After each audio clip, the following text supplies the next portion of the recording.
You're listening to Homeschool Unrefined. I'm Maren. And I'm Angela. Let's encourage each other, laugh, and get real about homeschool. Welcome to the podcast where we keep homeschool simple, real, and fun. You've got episode 65, where we confess our biggest homeschooling mistake. Hi, everybody. Today's podcast is brought to you by Audible. You can get a free audiobook download and a 30-day free trial if you go to www.audibletrial.com/homeschoolunrefined. Maren, what are you or your kids listening to on Audible these days?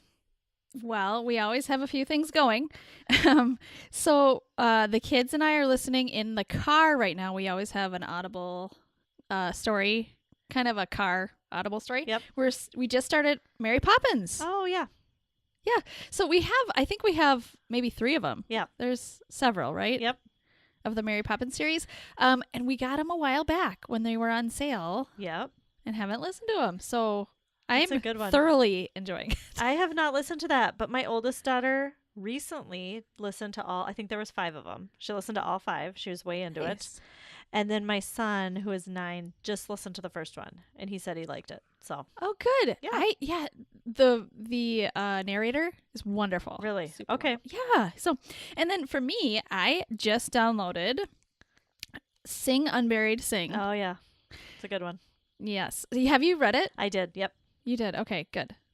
Have you liked started? it? No. Oh, okay. Just downloaded it. I get these credits and I think I got to save them up for when my kids get into a book, and Yeah. I want to do that for them. And then I just realized, no, I need to use these for myself too. Right. So I love listening to a good audiobook by myself for myself me because too. it's a break. I don't know. I love listening to podcasts, but then I also love getting into an audiobook because then when I'm done, like all my podcasts have piled up, and then I have good podcasts to listen to too. Yeah. It's all You exciting. do not want to be waiting around. And then I'll just just a kind of a side note, I just also downloaded A Wrinkle in Time, and that's Oh. because my oldest and I are actually reading it together. Yep. We're almost done. But my other kids really want to go to the movie. Yep. So I told them, you gotta listen first. You did. I did. And I am not requiring that they sit and listen to, understand it all. I know it's kind of, Yep. it's a lot to take in, this It's a lot. story. Yep. So we'll probably just put it on the background while we're doing things. Yeah. Okay. But I just want them to have a taste of what it's like before we go see it. Yeah, that's a good idea. I have not required that. My oldest, that is probably her favorite book. And Wow. then my other 2 That's have awesome. not listened, or read it at all yet. So I'm trying I'm really to decide. impressed. I'm really impressed with anyone who's this is their favorite book. Yeah, Because it's a lot to understand. it's a lot to understand. I think it's a very intuitive book. So Yes. it's not. I tried starting it, and I was like, since I'm not real intuitive, it was hard for me. Yeah. I can see that. Yeah. So it's- yeah. So how about you? What are you listening to? well, we also have a car book going, and it's James and the Giant Peach. Oh, It's my a goodness. re-listen for us, and I know you've talked a lot about Roald Dahl, so we don't need to go into that. But He's kind of like part of our family. So much we've listened to him. except I don't know. This is kind of an aside, but my kids, like the kids in the middle, don't hear it as loud as the kids in the back or the front, and so we have this Oh. like turn it up, turn it down, turn it up. Maybe it's just the James and the Giant Peach recording, because sometimes he gets real soft. Well, that actually makes me think I need to put my son in our middle seats, because he always says it's too loud, and I think, well, Is he in the back? Really, yeah. It is loud in the back because there's Oh, okay. speakers back there. But there's not any in the Aren't middle. there speakers? Not there in the aren't middle. speakers in the middle? No, not in my van, at least. Maybe in yours. I I'm mean, gonna go we have check. the same van, so there aren't. Yeah. Okay. Anyway, okay. So, and I am listening to, it's called Educated, a memoir. Oh, that's on my list. Yeah. I think a few of our listeners have recommended this to me, and I've heard it Yes. a lot of places, and I'm a sucker for memoirs. And this was recommended, like, if you like The Glass Castle, or if you like The Sound of Gravel, or those kind of memoir, you would like this one, which I loved both of those. So I am listening to it. It's about a woman who grew up in a Mormon family, which that's not really, I mean, that's just kind of an aside, but Okay. she didn't set foot in a classroom until age 17, which is like supposed to be this big dun dun dun, you know. Yeah, yeah. But her family was pretty fundamentalist, and so she's talking about that and how Oh, I haven't gotten to the wow. part yet where she sets foot in a classroom, but just her teenage Wow. years. And so it's interesting. So many good things to listen to. Yep. And then I also wanna listen to downloaded, them which I all. haven't listened to yet. I like to listen to like nonfiction on Audible. Yeah. I don't know Mhm. why. I also like fiction on Audible, but I downloaded Susan Weisbauer's Rethinking School, Ooh. but I haven't gotten to that yet. So we'll see. I want to hear about that too. Yeah. You'll have to give us some feedback. Yeah. All right. We want to thank all of our listeners for being part of our community. Thanks for listening. Thanks for following us on social media and Instagram and Facebook. We love that you're part of our group, Unrefined Homeschoolers. I am just really enjoying those conversations so much in there. So thank you so much for being part of our community. If you like our podcast, would you be willing to review us on Apple Podcasts? And also just subscribe. Easy thing to do is just subscribe to our podcast. And that just helps us get known to more people. Yes. And we are also on a couple of new platforms recently. I know we talked about this last week, but we are on Twitter now. Mm-hmm. And our Twitter handle is HS Unrefined. So this episode, I think it was our first tweet went out that this episode came out. I'm glad you were in charge of that. Well, it's nothing special, but it was our first one. And I don't think anybody's following us yet. So, hey, you could be the first one to follow us. Yeah. That'd be exciting. Okay. And then we also have a YouTube channel. Mm-hmm. So our podcast is on YouTube now. You're not going to see our faces. It's just going to be like an image of something like our podcast or our episode image. And then you can listen to it on YouTube. So if that's your thing, you know, Great. some people are can do that easier than like listening on a podcast. So Right. Yep. we hope to put other things on there too, Maren. You said you're going to get like all of our videos on YouTube. Well, I'd like to put some of our good stories, our Instagram stories on there, and Yeah. just some other things. Yeah. Little thoughts. Yeah. So, Maren, you Yes. told me a while ago, and we haven't talked about this yet. So you told me you had a big revelation about cleaning Yes. and Yeah. organizing, or was it just, I don't know. Can you explain? I mean, kind of all of it. Okay. Tell us. Administrative work. Well, I was just thinking, I think it was back when we were on vacation for a week, and then I came home with the kids. The kids and I came home from vacation, and my husband went to another workshop. So he was gone for like a week and a half. And I just thought, wow, I am going to slowly kill myself if I work as hard as I normally work, or if I keep the house as clean as I normally keep it for this week and a half while we are just coming home from vacation and Sean's out of town, and I cannot keep up. Yeah. And the harder I try to keep up, the more I'm just going slowly crazy here. So I decided it's better at this point for me to have a messy house and a happy family. And I had to loosen so many needs. I don't know, so much control. I had to loosen so much control. And because I really function better when I have a clean house. I just do. I am just normally happier when things are clean. Are you? Okay. I can find things. I can everything just goes smoother when things are cleaned up, right? But for me to get things that clean just meant I was going to be a very crabby, stressed out person. Right. And so I had to weigh all of those things and just decided it's better for me to not do all those things right now. Right. And so our house was messy. We didn't eat any homemade meals really. Wow. For a while. Good for you. We ate a lot of cheese and crackers, and went out to eat a few times while Sean was gone. And then I just realized even when Sean came home, I think I am working so hard. And of course we all are, right? But I think I'm working harder than anyone else in our family to keep our house clean. And I started to was just feeling kind of resentful about that. Right. And I thought it's probably better for my house to be messy and me not feel resentful. Right. You know? Yeah, totally. This reminds me of when I had kids who were napping and they would go down for a nap, and your first instinct, or at least my first instinct, is always, okay, now I need to clean up. But I had to stop myself right. and be like, no.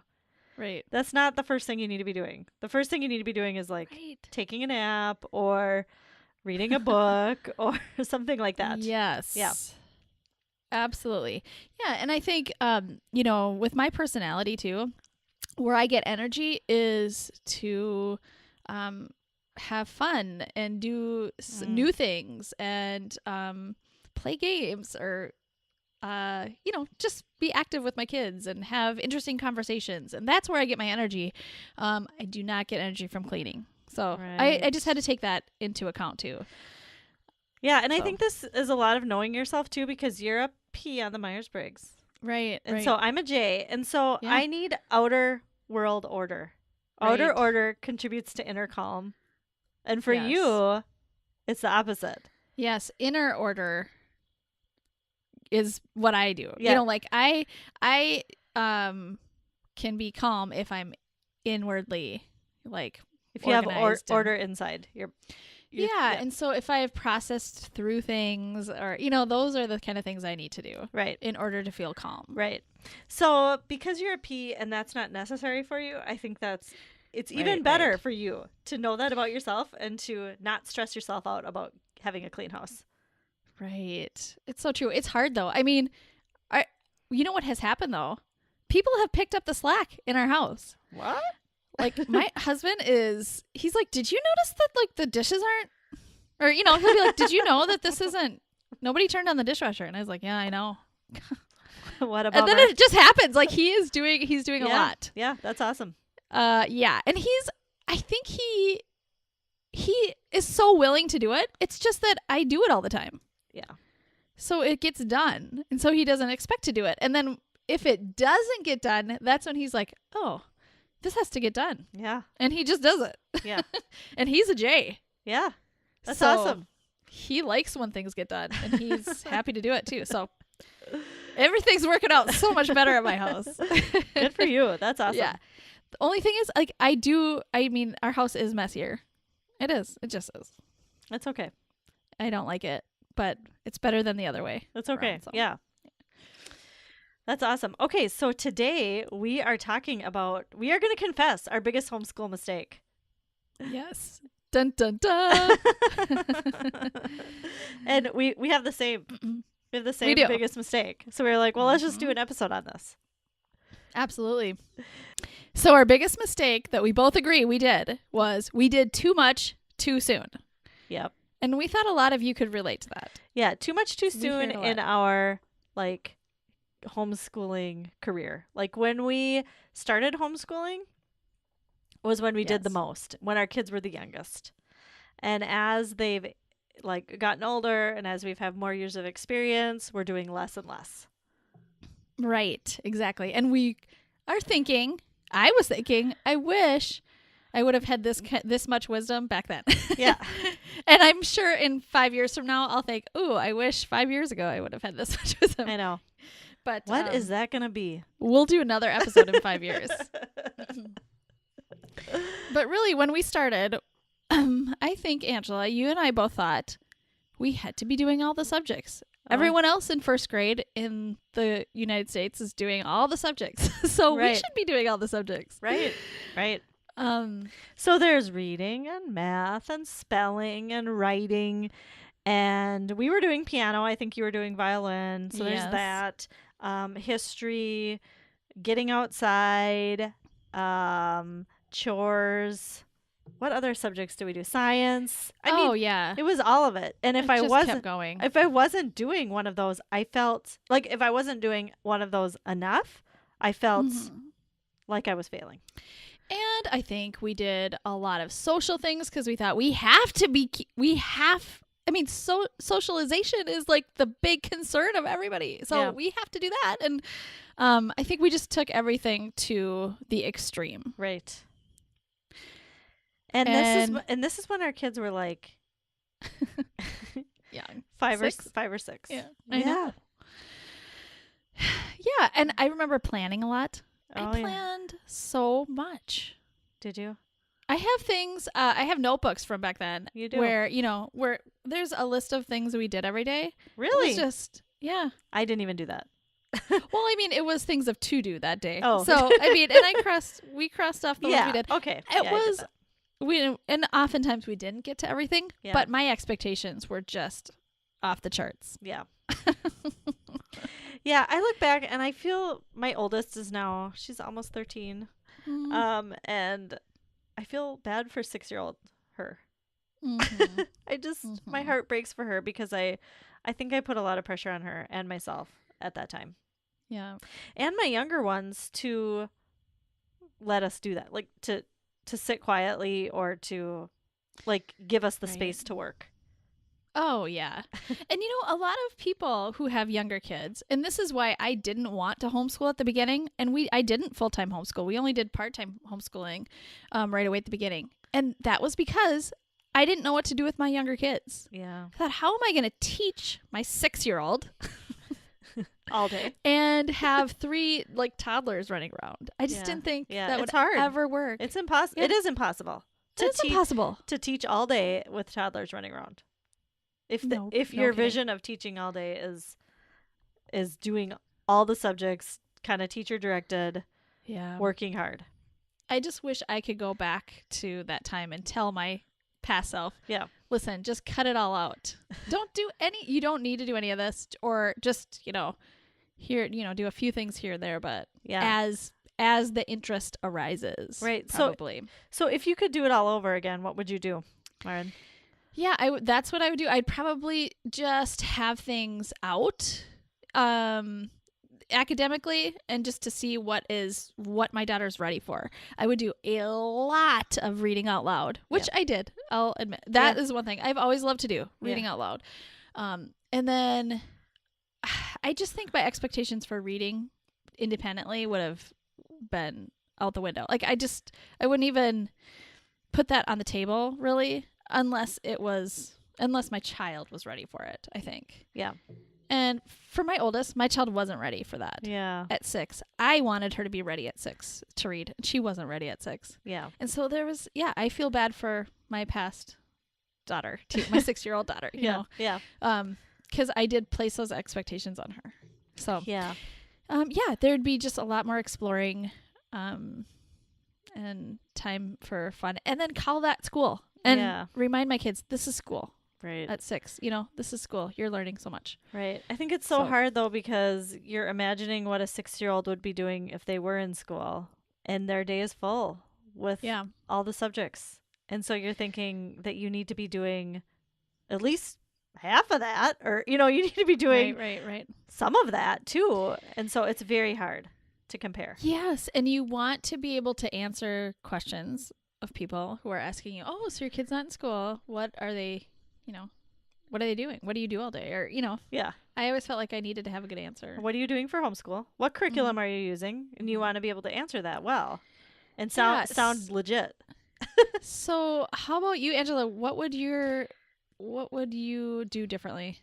Well, I feel like I'm sort of doing it with my 9-year-old son because I let up a bit. So, I let up a lot, actually. And so I'm kind of, if I can look at what I'm doing with him, that's kind of what I would be doing, which is lots of reading aloud.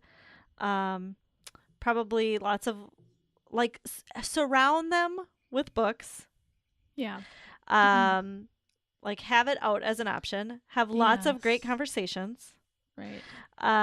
When they are interested in something or ask a question about something, figure out the answer together. Yes. I love that. Lots of time for play. With like good quality toys. Lots of time outside.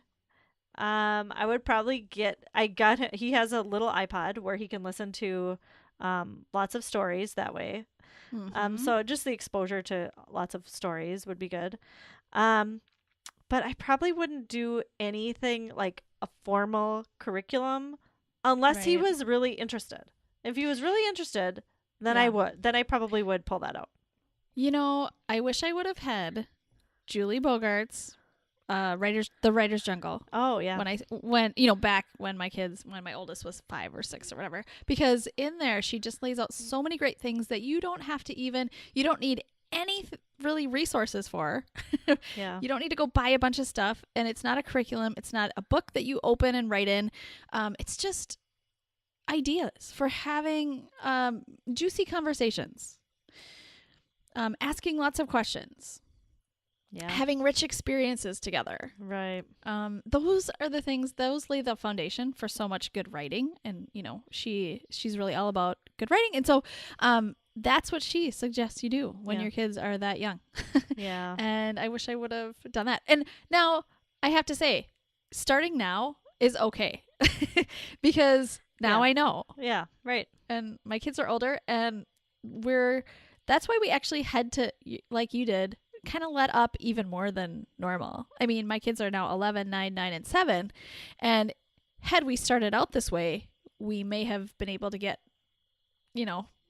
they may have been able to do, like more intense things right now. Right. But because we started out a little too intense, aggressive, aggressively, now I think we need to like kind of de-school is kind of what we talked about in the past. Yeah. De-school a little bit and do less, and just bring it back to the joy of learning. Yeah. Just enjoying learning. Right. Yeah, I never want I guess my biggest goal for my kids is to always enjoy learning. Right. Be excited about what they're learning about. That's just Right. I keep that at the top of my mind always. And so I guess if I was starting out too intensely, that's gonna zap that joy of learning. I don't ever want them to go, oh, we have to do history or whatever the subject is. Yeah. Yep. It's so true. If you are interested in hearing more about what our days look like with our kids at the ages that we are now, we did a curriculum episode a few ago, and it's called Where We Talk Curriculum Specifics.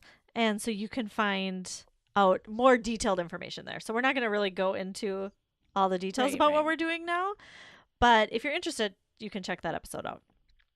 I would add something that I don't know that I talked about much on there, but when we're talking about writing and how I feel like writing is such angst, it brings so much angst It's a to good word. parents, and kids, because what we expect our kids to, once they have ideas in their head, to write it down, and it's just doesn't happen like that. It's they get these huge ideas in their head. I mean, just amazing ideas in their head. But they cannot write those down physically. A lot of it is just physically. Yeah. But then also just the transfer of knowledge from your head to your hand. It's just, that is such a complex skill. Right. So where was I going with that? Oh, one thing that we could do, what I liked doing when my kids were younger, and I wish I would have this would have been our writing, is fine motor skills. Just doing any kind of fine motor skills. Yeah. Like coloring or painting. Lots of painting, lots of art, lots of, playing in sand. Yeah. All those things are so good. Anything you're using your fingers for. Any like kitchen tools? Kitchen tools. Yeah, that's a lot of pre-writing. It is. It really is. It even strengthens those finger muscles. Yeah. So that's all so good. And then also just anything that gets written or that gets put down that was in their head and that gets put down on a piece of paper is the first step to writing. Right. So it could be a smiley face. Right. Could be a sad face. My daughter still draws sad faces with tears and whatever. And she will show that to me and say, this is how I'm feeling right now. And so that is writing. That is. She's getting down on her head onto paper. Yeah. Yep. Yeah, exactly. So, and it's such a a complex and tough skill to master, you're not going to master that at 5 or 6 or 7 No. or 12 No. or 41. Yeah. Sometimes, right. you It's know, hard. like we haven't done that. Most people No. have not mastered that skill. No. So, we have to kind of meet our kids where they're at Right. with writing Right. in that way. So why, Maren? So we're talking Yes. about this, and I think Yeah. I think what we're saying, it could be a little bit controversial.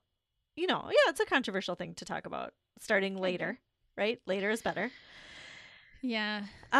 So why do we think it's important? Like, why do we think this is the right thing to do? I mean, obviously schools aren't doing this. They're starting earlier.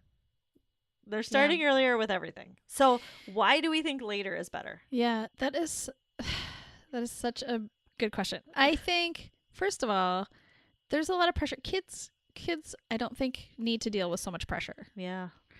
When they feel pressure, they back off. Yeah. Because they weren't meant to deal with all that. Right.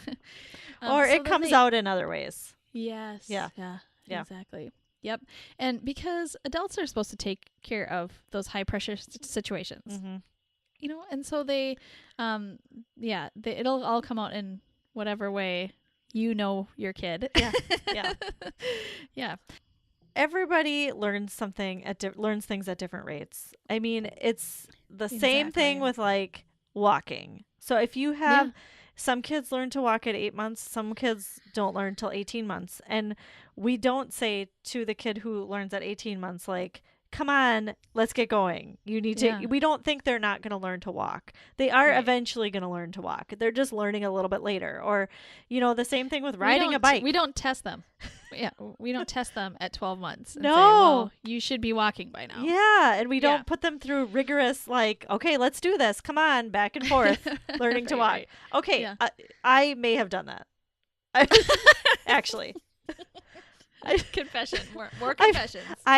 our oldest at like 17 months, she wasn't walking yet, and we Yeah. were we had a piece of like a fruit snack, and Yeah. like between Jeremy and I, and we practiced because we knew she could do it. She just wasn't. Yeah. Oh gosh. That's so funny. I'm embarrassed. I'm embarrassed. Because she would have learned like a month later. Which would have been fine. Anyway, it's the same thing with reading or learning math or any subject in school. When they are developmentally ready is actually the best time to do it. Or when they're showing interest is the best time to do it. If you're trying to push them too early, it just puts this pressure on them that they don't need at age 5 or 6 or 7. Right, exactly. And our kids are born learners. Yeah. I mean, they were made to learn. Yeah, we all Their are. brains were made to do that, right? Yeah. And so when we put those expectations on them, then they start to think, well, I have to work for someone else and not for myself. Because I'm interested in these things, but I have to work towards this other goal that I don't, maybe don't really care as much about or whatever. So, and then just the learning gets less effective. Right. Don't you when want that's them to be learning about that thing that they're really interested in? Wouldn't that be amazing if everybody could just follow their interests and I know. and go to what like excites them and brings them joy? Right. Sounds like utopia. I mean, that just sounds like I'd beautiful. love to do that. I know. And I feel like I'm just kind of doing that now. Like the Yeah. older I get, the more I'm kind of figuring that out. Just like be who you are and follow your interest. And if something interests you, learn about it. Then it's so true. exciting. Yeah. And there are some things our kids need to learn. Yeah. And you might think, my kids are never going to want to learn about this. But they might. And if they don't, it might be okay. There are things we think our kids need to learn, and they might not need to. They might not actually need to. They might learn enough to get by, and that might be good enough. And I guess in those cases, I'd rather wait until I know they're for sure developmentally ready to handle it Right. before I tell them or have a conversation with them about why it might be important for them to learn this. right. Rather than pushing it on a little too early. Because that's like double whammy. It's like, number one, they're not interested in it. Number two, they're not ready to learn it. Yeah. So if one of those is taken away, Yeah. at least at least make sure they're ready to learn it, because otherwise it's just so slow. The learning is just like slow going and laborious and frustrating, and Yeah. like, you're just counting the minutes till you're done learning, Yeah. you're done learning this. So why not just at least wait till they're ready Right. and then move on Right. and do what's needed, move on. Right. If that's the case.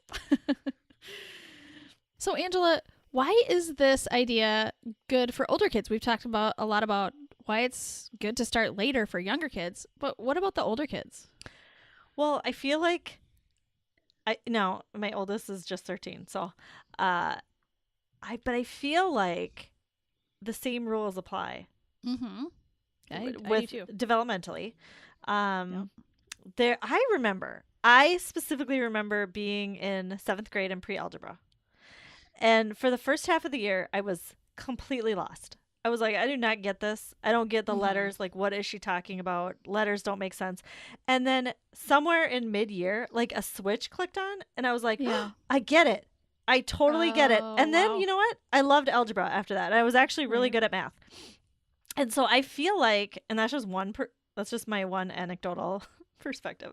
But Mhm. I feel like that for me was developmentally it kind of turning on. And it took a while. It was Right. mid 7th grade year. And I just feel like that's happening all the time for lots of different subjects for different people. Yeah. That's so good. And That happened to me in high school too, really? with reading. Oh, okay. So in 9th grade, I was in an English class so my teacher said, if you want an A, you have to read one of these books. If you want a B, read one of these books. Okay. C. And that gave me heart palpitations because I was not really much of a reader. Yeah. Okay. So I was super nervous about that. So I picked a B book. Okay. And crossed my fingers that I would be able to read it. Okay. I think it was The Hatchet. I got to tell you. Oh, wow. Okay. I think it was The Hatchet. Which I loved The Hatchet. But I felt bad about myself because I was like, Oh. I can't read anything. I'm reading B I'm material. reading B material, and I just felt like I'm an A student. So Oh, that's terrible. I know. So anyway, but by the time when I was a senior, just because of my schedule, I had to do an independent study for American literature. Okay. And it just worked out that this teacher could take a few students at the end of the school day. It was the last hour of the day. There were like 5 of us. We just needed to get this class in. And so this teacher and the 5 of us, she picked some of her favorite books. Yeah. Just like some of her favorite books, and they were like To Kill a Mockingbird. Yeah. That was the one I remember the most. But it was like Catcher in the Rye. Yeah. So many good books. Yeah. And we just read them and discussed them. And at that point, when I was a senior, I was ready to read those books. Yeah. I was ready to read anything, you know, at that point. But when I was in 9th grade, I just was not ready. Yeah. Probably for lots of reasons. Oh gosh, I have a same story with reading. Really? Literature. Well, I Let's hear it. didn't read any literature in high school because Yeah. I didn't get it. I tried. I did not understand at all. Yeah. And I think I was early 20s before I could pick up some like hard literature and actually understand it. Right. And my mom was an English teacher. She tried too. I mean, she sometimes tried to like read out loud to me, and I remember her saying like, "Do you get it?" Like, no. Yeah. No. Don't. It's okay. But I think part of it too is like I would do the thing where I read, but I wasn't really listening for anything. I was just reading to get through the pages, because like we Oh, had to my read goodness. a chapter by tomorrow Yeah. or whatever.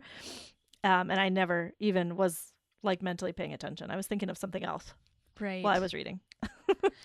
So anyway, yeah, I feel Oh my like goodness. yeah, I feel like That's a case for like our kids. When I think of my kids and what they're reading, like, oh my goodness, I cannot believe I'm letting them read this like kind of twaddle. yeah. A lot of people call it twaddle. I feel like if that's where they're at, go for it. That's their Yeah. independent reading style. Go with it. totally. I agree. So I feel like for older kids, it's the same as younger kids. And also, I feel like the other thing is, I feel like with older kids, we kind of want to push them too soon out of this play mentality. Yes. And I do not like that. I want to keep my Yeah. kids playing as long as I know. possible because they're still learning so much when they're playing. We don't want them to grow up, and yet we want them to grow up. Yeah. So it's like, yeah, it's tricky. Yeah. So we have to let them be kids Yeah. and play. That's where learning still happens. Totally. Ah. Does your 13-year-old play? She does. She plays. You know, she doesn't play with dolls. I was Yeah. never like a doll player either. Yeah. I was really confused by kids never- who wanted to play with dolls. I never liked dolls either. I just couldn't like. Me What am either. I supposed to do? Just- Pretend they're we're just sitting there. I could change their clothes. They're I'm not totally real. fine with that. But I could not pretend that they were doing something. Me either. Anyway, but my 13-year-old plays with like she loves anything sciencey. So Yes. she likes, snap circuits. She Great. likes she loves like Tinker Crate. Yeah. She loves just building things. Building Yep. things to building big elaborate things with like different kinds of materials. Oh, that is so awesome. Yeah. So I want to So keep that great. going as long as possible. I have a 9-year-old who plays with boxes. Oh yeah. Mhm. I mean, it's her favorite thing. That's great. So, I just feel like when she's creating those things, I scrap all my plans. Yeah. Keep it going. Yeah, keep it going. Cuz my fear is Exactly. like if I stop this, what if this is the last time they ever wanted to play with us? I know. Yeah, So- that's so true. It would be good for me to play. I mean, it's good for adults to play. It's So true. it's still obviously good for them to play. Okay, so that brings me to the next question. Why is this idea of doing less early? Yep. Why is that good for moms? For Well- us? Well, I think for the homeschool parent, I just feel like it's not sustainable to be doing that much all the time. Yeah. If I would not still be homeschooling if I was still doing what I did when my daughter was 6 or 7. Right. It's an unsustainable model. It's very physically and mentally taxing. Right. It so is. And the thing is, when your kids are 6, they're still willing to like try. Yeah. And they want to please you. Yeah. And even though they probably can't keep up with those kind of expectations, they might try to keep up with those expectations. Yeah. But when they're 12 or 13, they're kind of Not like, gonna. "Hey, I'm not gonna do that. Yeah. I mean, some kids might. Some kids might. True. Yeah. Yeah. But I feel like I want a sustainable, more realistic picture of what a family looks like, Right. what things we do together as a family, and I want them to be involved in that as much as possible rather than like if I Yeah. just did like we're sitting around the table doing our school all day, then they're not getting the picture of, oh, we have appointments and we have to clean up after breakfast and we have to do laundry and it's shoveled or it snowed so we have to shovel or whatever. Yeah, Those are yeah. real life things and I want them to be involved in that as much as possible. Yeah, it's so true. It's real hard to expect kids to do anything else if you're just doing full on doing the academics Right. all day. Right. Yeah. Just like if my kids were in school all day, it would be real hard for me to have them do chores. Oh my goodness. I mean, know. they'd be so tired. And I would I feel would- bad I know. putting that on them. Absolutely. I mean, even when we have a busy day, Yeah. like we're out all day, Mhm. they are dead when we come home. Yeah. They just can't I know. I'm they dead. hardly. So I Yeah. get it. Exactly. Yeah. So true. Angela, is there anything that you read or listened to that helped you kind of come to this decision, or was it just your experience that helped you realize this? Gosh, I think it was a combination of both. Mhm. And these are all things we've talked about, but seeing this play out with my kids is a big one. But then also simultaneously listening to Julie Bogart and reading her books has been good. Yes. Free to Learn, which we've talked about before, by Peter Gray. That was really instrumental for me in shaping how I think. And then Simplicity Parenting was another good one. We've talked about that too. We did a Oh whole my goodness. 3-part series on that book. We did a book Yes. club on that. If you're interested, you could go back and listen. Those were all really helpful. I think do you have any other ones to add? Yeah. Or Those are my 3. Oh, I was all gonna right. say the Great. same 3. Those are we didn't really plan that, but those were the 3 that, well, first I read Simplicity Parenting. Yeah. And that made me realize, that I don't need to be placing so many expectations on my kids or myself, or we don't need to be doing everything that is good in this world. Yeah. We just can't, right? And Free to Learn really, I think, fleshed that out in a real way for me. Yep. So, and then Julie Bogart, I feel like is just, I think of her every day, and I reference her book, The Writer's Jungle, all the time. Yeah. And just on it for a daily basis, an encouragement, a reminder every day of things that I am already doing that are such rich learning that if I just did those things, it would be enough. Yep. Having a juicy conversation is so much learning. So much learning. Yeah. And we have to give ourselves credit for that. Yep. And our kids credit for that. Right. Awesome. All right. Let's move on to loving this week. Yes. Angela, what are you loving this week? Okay. I am loving a podcast. All right. It's called The Lazy Sisters.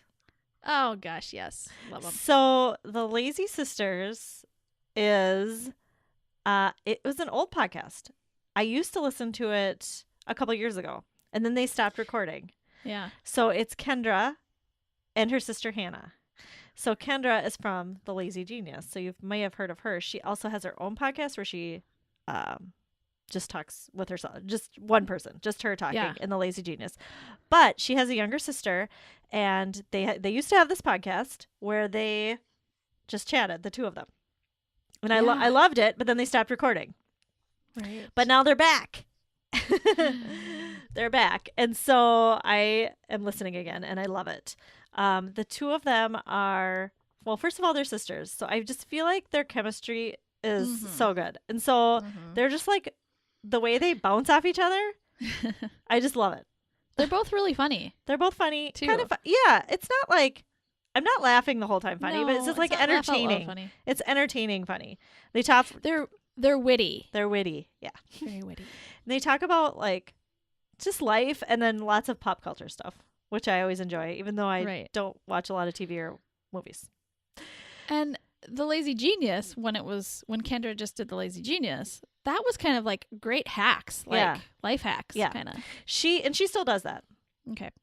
She still does that. But so the deal with the Lazy Sisters podcast, though, now that it's back, it's only on Patreon, which means you have to pay for it.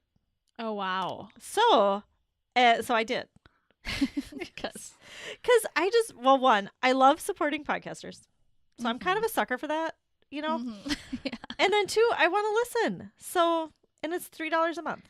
That's what it is, $3 a month. And they kind of just said, look, we're so busy. They both of them have little kids and businesses that they're running. And so they're just like, if we're going to do this podcast, we have to get paid a little bit. Yeah, right. That makes sense. Because, podcasters don't get paid, usually. Right. I don't know if you knew that.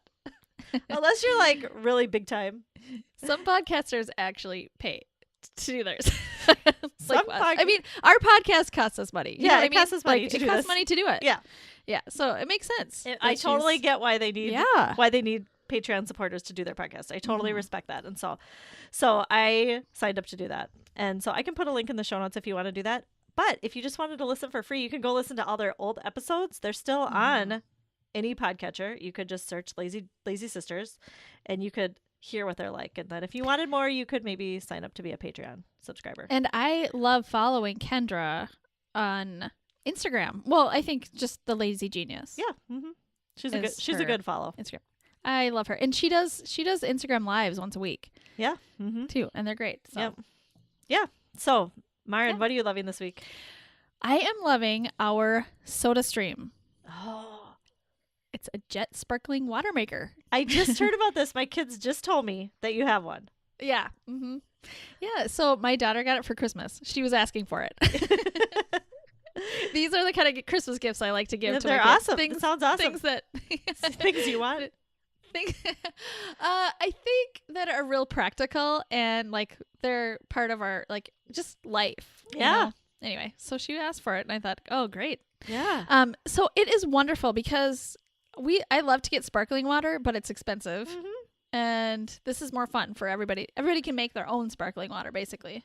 Yeah. You just put a little squeeze of flavor, whatever flavor you want, in the water. You hook it up to the soda stream, and it creates the carbon dioxide in there. And yeah, it's great. Is it immediate, or do you have to let it sit for a while? Yeah, it's you can immediate. just immediately get some. Yes. And do they give you flavoring? You buy your own flavoring. Yeah. Okay. So I just get some on Amazon. Yeah. It's wonderful. That sounds like a good idea. You just have to replace the carbonator every once in a while. So we just finished one, and so they give you a little starter one, and that worked for like a week for us. Okay. So and then we bought one more, and it's worked until now. Okay. So that's been like 3 months since Christmas. So yeah. So you aren't buying any LaCroix anymore? No. Basically. Right. Exactly. Huh. Yep. I'm loving it. So, and it's great because I like fizzy things. Yeah. I'd rather be having a soda, but this is a great replacement. Right. Awesome. Yeah. That's I'm just thinking about this, like, why didn't I think of this a week ago when I was getting birthday gifts for my 13-year-old? Oh. That would have been a good one. I could still get it for us. You still have time. Well, yeah, I know. Yeah, I could. Yeah, you could just get it for your family. I could just get it. Yep. Because we go through a lot of LaCroix. So. Right. Exactly. And so were we. We were, and when we would get LaCroix, I'd be like, everybody can have a half of a can per day. That's it. Or otherwise we will go broke buying LaCroix. That's funny. Yeah. So now we get to drink up. Awesome. Yeah. Okay. Well, thank you everybody for listening. We appreciate it so much. If you want to connect with us on social media, you can find us on Facebook and Instagram at Homeschool Unrefined. Oh, and we're on Twitter at HS Unrefined. Are you figuring that out, Maren? You're going to be maybe sending some tweets. Is that right? Oh gosh. Soon. I guess so. Soon. Yep. And then our website is homeschoolunrefined.com, and you can find links to everything that we talked about there or in our podcatcher, your podcatcher. So we'll see you next week. Thanks for listening.